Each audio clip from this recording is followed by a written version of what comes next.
நீங்க இந்த வீடியோ பாக்குற இந்த நேரத்துல கூட உலகத்துல ஏதோ ஒரு மூலையில ஏதோ ஒரு காரணத்துக்காக கொலைகள் நடந்துகிட்டே தான் இருக்கு. ஆனா அப்படி கொலை பண்ண அந்த கொலைகாரனை போலீஸும் அந்த கவர்மெண்ட்டும் 1-2 நாள்ல புடிச்சிருவாங்க. அதை நம்ம போன்லயோ டிவிலயோ பார்த்துட்டு அப்பாடா புடிங்க சார், பிடிச்சி ஜெயிலில் போடுங்க சார், மனுஷங்களே கொலை பண்றானுங்க சைக்கோஸ் அப்படின்ட்டு அந்த நேரத்துல மட்டும் ஆதங்கத்தை கொட்டிட்டு அதை அப்படியே கடந்து போயிடும். காரணம் அது ஒன்றும் நமக்கு நடக்கல, அந்த கொலைகாரனையும் பிடிச்சிட்டாங்க, நமக்கு பிரச்சனை இல்லை. ஆனா 50 வருஷம் 100 வருஷம் 150 வருஷம் ஆயும் சில கொலைகளை யாரு பண்ணா, எப்ப பண்ணாங்க, எதுக்கு பண்ணாங்கன்னு எந்த ஒரு டீட்டெயிலும் தெரியாம இன்ன வரைக்கும் போலீஸ் தலையை பிச்சுட்டு தான் இருக்காங்க. அப்படி இந்த உலகத்துல நடந்த 4 கொடூரமான மற்றும் மர்மமான கொலைகளை பத்தி பாப்போமா? 1912 ஜூன் 13. எப்பவுமே ரொம்ப சந்தோஷமா குழந்தைங்களோட விளையாட்டு சத்தம் சிரிப்பு சத்தம்னு ரொம்ப ஜாலியா இருக்க ஒரு வீடு 2-3 நாளா ரொம்ப அமைதியா நைட் ஆனா லைட் கூட போடாம வெறிச்சோடி போய் இருக்கிறத அக்கம் பக்கத்துல இருக்கவங்க நோட் பண்ண ஆரம்பிக்கிறாங்க. ஏதோ கொஞ்சம் தப்பா இருக்க மாதிரியே இருக்கு அப்படின்னு வச்ச பக்கத்து வீட்டுல இருக்க 2 பேரு அந்த வீட்டுக்குள்ள வந்து பாக்குறாங்க. பார்த்தா அந்த வீட்டோட அப்பா அம்மா, அவங்களோட 4 குழந்தைங்க, கெஸ்டா வந்த 2 குழந்தைங்க அப்படின்னு மொத்தம் 8 பேர்த்த கோடாரியால கொடூரமா கொலை பண்ணிருக்காங்க. இவ்வளவு பெரிய கொடூரமான விஷயம் நடந்திருக்கு. ஆனா அக்கம் பக்கத்துல இருக்கவங்களுக்கு எந்த ஒரு விஷயமே தெரியல. அந்த குடும்பத்தை சேர்ந்த 8 பேர்த்தோட பாடியும் 2 நாளா அந்த வீட்டிலேயே கடந்திருக்கு. போலீஸ் இன்வெஸ்டிகேஷன் ஆரம்பிக்கிறாங்க. அதுல அவங்களுக்கு தெரிய வந்த விஷயம், கில்லர் வீட்டோட பின்வழியா வீட்டுக்குள்ள வந்திருக்கான்.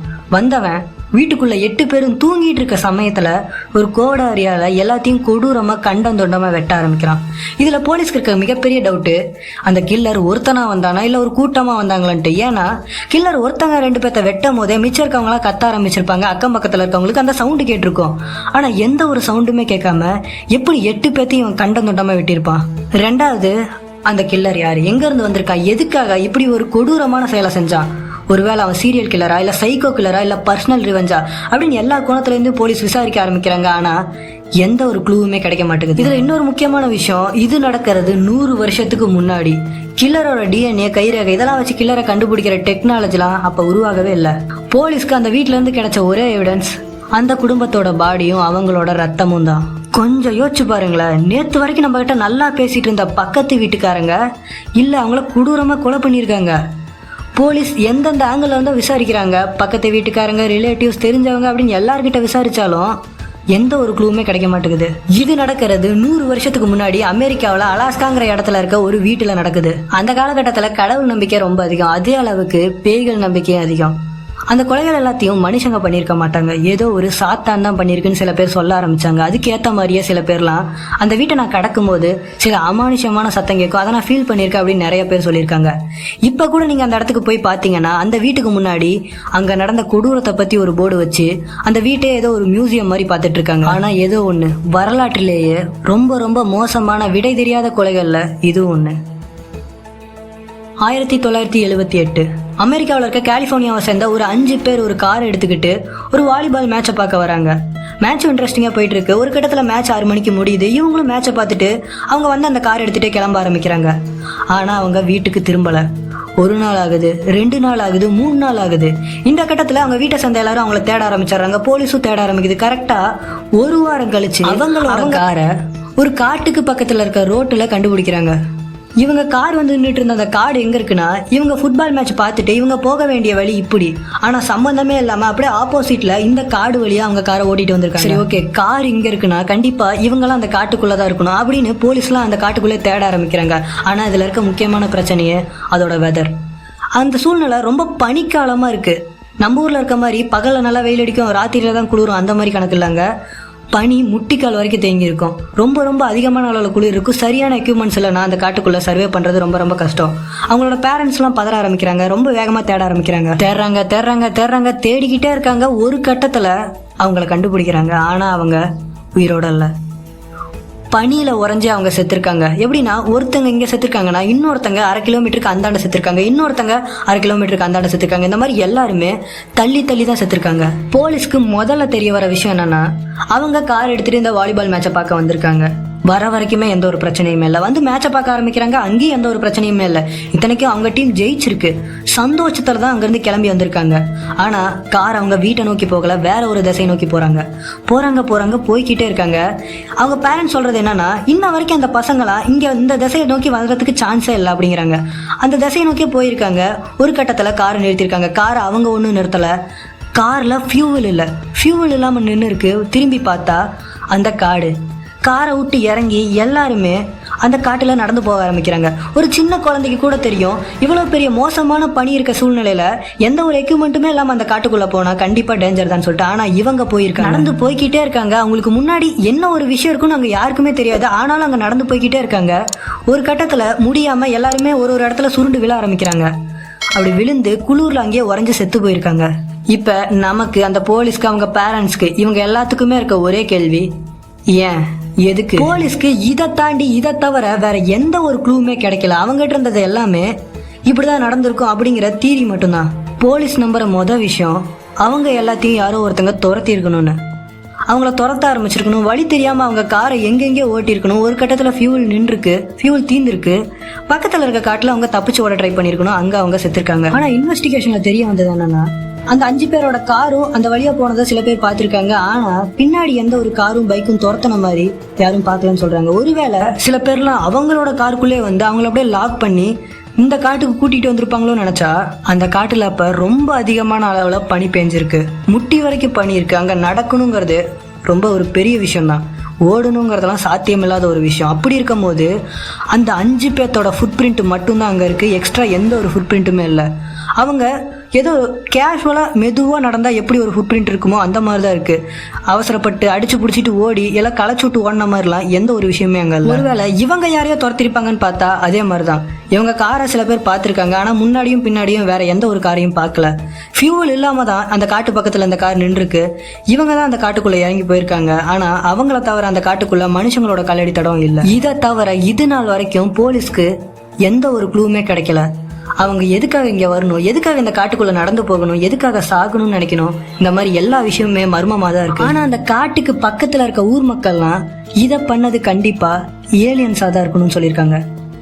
அந்த காட்டுக்கு மேலே வானத்தில் நல்லா பிரைட் கலரிங்கில் சில ஆப்ஜெக்ட்லாம் மூவ் ஆகிறத அந்த ஊர் மக்கள் சில பேர் நோட் பண்ணியிருக்காங்க. அதை போலீஸ்கிட்டையும் சொல்லியிருக்காங்க. ஆனால் போலீஸ் இதெல்லாம் நம்புற மாதிரி எங்கே இருக்குது அப்படின்னு அந்த விஷயத்தை அப்போ பெருசாக எடுத்துக்கல. ஆனால் இந்த 5 பேரோட மரணத்துக்கு அப்புறம் ஒரு வேளை இருக்குமோ அப்படின்னு போலீஸ்லாம் சந்தேகப்பட்டு அந்த காட்டை வாட்ச் பண்ண ஆரம்பிக்கிறாங்க. ஆனால் அந்த ஊர் மக்கள் சொன்ன மாதிரி அங்கே அன்வான்டாக எதுவுமே நடக்கலை. ரொம்ப வருஷமா இந்த கேஸை பற்றியான எந்த ஒரு டீட்டெயிலும் எந்த ஒரு க்ளூவும் கிடைக்காததுனால போலீஸ் இந்த கேஸை முடிச்சிடுறாங்க. 1966 பிரேசில்ல நிட்ரோங்கிற ஒரு இடத்துல எலக்ட்ரீஷியன் வேலை செய்யற 2 நண்பர்கள் தன்னோட வீட்டை விட்டு வெளியேறாங்க. வீட்டில் இருக்கவங்களாம் எங்க போறீங்கன்னு கேட்டதுக்கு, ஒரு முக்கியமான வேலையா வெளியே போறேன் அப்படின்னு சொல்லிட்டு போனவங்க பல வாரங்களாயும் வீட்டுக்கு திரும்பல. ஒரு 2-3 மாசம் கழிச்சு ஒரு மலைப்பகுதியில அவங்க 2 பேர்த்தோட பாடிஸை கண்டுபிடிக்கிறாங்க. ஆமா, அவங்க இறந்துட்டாங்க. யாரா இவனுங்க, இங்க எதுக்குடா வந்து செத்தானுங்கன்ட்டு இன்வெஸ்டிகேஷன் பண்ற போலீஸ்க்கு உருப்படியா ஒரு எவிடன்ஸ் கூட கிடைக்கல. சரி, ஓகே, இறந்தவங்களோட பாடி எடுத்துட்டு போய் போஸ்ட்மார்ட்டம் பண்ணலான்னு பார்த்தா அவங்க இறந்து பல மாதங்கள் ஆச்சாட்டுக்குது. அவங்க பாடி ஆல்ரெடி டீகம்போசிஷன் ஆயிடுச்சு. போலீஸ்க்கு இந்த கேஸ்ல எல்லாமே மிஸ்ட்ரி தான். முதல்ல இந்த 2 பேரும் ஏன் செஞ்சுக்கிட்டு இருந்த வேலையை விட்டுட்டு ஒரு முக்கியமான வேலை இருக்குன்னு சொல்லிட்டு இந்த காட்டுக்குள்ள வரணும். வந்தவங்க தன்னோட கண்ணுக்கு கண்ணாடி ஷேப்ல இருக்க ஒரு லெதரை கட் பண்ணி அவங்க கண்ணில் போட்டிருக்கானுங்க. அதுல இருந்து பார்த்தா ஒண்ணுமே தெரிய மாட்டேங்குது. ரெண்டாவது, இது எல்லாத்த விட முக்கியமான ஒரு விஷயம், அவங்க கையில ஒரு நோட் புக் இருந்துச்சு. அந்த நோட்ல இதுதான் இருந்துச்சு.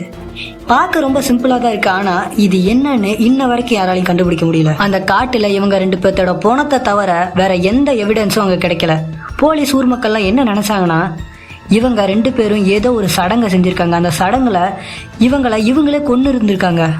ஆனா இவங்களே கொன்னு இருக்காங்க அப்படின்னு சொல்றதுக்கு கூட ஒரு எவிடன்ஸ் கூட அங்கல்ல. இதை விட ஒரு பெரிய மிஸ்ட்ரி, இவங்க இதனாலதான் செத்துருப்பாங்க, இப்படி பண்ணதுனாலதான் இவங்க செத்தாங்க அப்படின்னு சொல்றதுக்கு கூட அங்க ஒரு எவிடன்ஸும் இல்லை. இவங்க செத்ததே ஒரு மிகப்பெரிய மிஸ்ட்ரியா தான் இருக்கு. 1922 ஜெர்மன்ல நடந்த இந்த ஒரு சம்பவத்தை இன்னும் அந்த ஊர் மக்கள் மறக்கல. அவ்வளவு சீக்கிரம் மறக்கவும் முடியாது. ஜெர்மன்ல ஒரு பெரிய விவசாய நில நடுவுல ஒரு பெரிய பண்ணை வீடு இருக்கு. அங்க அப்பா அம்மா, அவங்களோட டைவர்ஸான பொண்ணு, அவங்களோட 2 குழந்தைங்க, அதுக்கப்புறம் அந்த வீட்டுக்கு புதுசா வேலைக்கு சேர்ந்த வேலைக்கார அம்மா, இவங்க எல்லாரும் நம்ம கற்பனை கூட பண்ணி பார்க்க முடியாத அளவுல ரொம்ப கொடூரமா கொல்லப்பட்டாங்க. இப்ப நான் சொல்ல போற விஷயங்கள்லாம் நீங்க கேட்டுட்டு இந்த கொலைகள்லாம் பண்ணது மனுஷனா இல்ல வேற ஏதாச்சும் ஒண்ணு அப்படின்னு நீங்களே யோசிப்பீங்க. கரெக்டா அவங்க இறக்குறதுக்கு 1 மாசம் முன்னாடி இதெல்லாம் ஆரம்பிக்குது. அந்த வீட்டு தலைவர் அந்த அப்பா வெளியே எங்கேயோ வேலைக்கு போயிட்டு வீட்டுக்கு வந்து பார்க்கும் போது ஒரு விஷயத்த பார்த்து ஷாக் ஆகுறாரு. அப்ப அங்க வின்டர் சீசன், பனிக்காலம் ஆரம்பிச்சிருச்சு. பாக்குற இடம் ஃபுல்லா பனியால சூழ்ந்துருந்துச்சு. கரெக்டா இவங்க வீட்டுக்கு பின்னாடி கொஞ்சம் தூரத்துல ஒரு அடர்ந்த காடு இருக்கு. அந்த காட்டுல இருந்து யாரோ ஒருத்தங்க இவங்க வீட்டுக்கு அப்படியே நடந்தே வந்த மாதிரி ஃபுட் பிரிண்ட் இருக்கு. ஆனா திரும்பி போனதுக்கான ஃபுட் பிரிண்ட் இல்லை. சரி ஓகே, நம்ம பேர பசங்க தான் அங்கே போயிட்டு வந்திருப்பாங்க அப்படின்னு இவர் அதை ஃப்ரீயாக விட்டுறாரு. இது நடந்து 2-3 நாளில் அவர்கிட்ட எப்போவுமே ஒரு சாவி கொத்து இருக்கும். அவரோட வீடு பெரிய வீடு, அதில் இருக்க லாக்கர் டோர் எல்லாத்தையும் ஓப்பன் பண்ணுறதுக்கான சாவி கொத்து அவர்கிட்ட எப்போவுமே இருக்கும். அந்த சாவி கொத்து திடீர்னு காணாமல் போகுது. எல்லாருமே வீட்டு ஃபுல்லாக தேடுறாங்க, கிடைக்கவே இல்லை. ஆனால் சம்மந்தமே இல்லாமல் ஒரு நாள் அவங்க ரெகுலராக யூஸ் பண்ணுற ஒரு இடத்துல அந்த சாவி கொத்து கிடைக்குது. இப்போ சாவி இருக்க இடத்துல சாவி காணாமல் போனப்ப அந்த ஃபேமிலியே ஃபுல்லாக அங்கே தேடி இருக்காங்க. ஆனால் அப்போ அது கிடைக்காதது இப்போ எப்படி கிடைச்சிருக்குன்ட்டு எல்லாருமே கொஞ்சம் ஷாக் ஆகுறாங்க. அது மட்டும் இல்லை, இவங்க இப்போ இருக்கிறது ஜெர்மனை தாண்டி இவங்களுக்கு வேற எந்த மொழியுமே தெரியாது. அப்படி இருக்கும் போது இவங்க வீட்டில் அடிக்கடி வேற நாட்டை சேர்ந்த நியூஸ் பேப்பர்லாம் இவங்களுக்கு கிடைக்க ஆரம்பிச்சது. இதில் இன்னொரு முக்கியமான விஷயம் என்னன்னா, இந்த நியூஸ் பேப்பர்லாம் ஜெர்மனில் சிட்டிக்குள்ளே இருக்கவங்களுக்கு கிடைக்காது. அப்படி இருக்கும் போது ஒரு பக்கா கிராமத்தில் இருக்க இவங்களுக்கு எப்படி இந்த நியூஸ் பேப்பர்லாம் கிடைக்குதுன்ட்டு எல்லாருமே கொஞ்சம் ஆச்சரியப்படுறாங்க. ஆனால் யாருமே பெருசாக எடுத்துக்கல, அந்த வீட்டு வேலைக்கார அம்மாவை தவிர.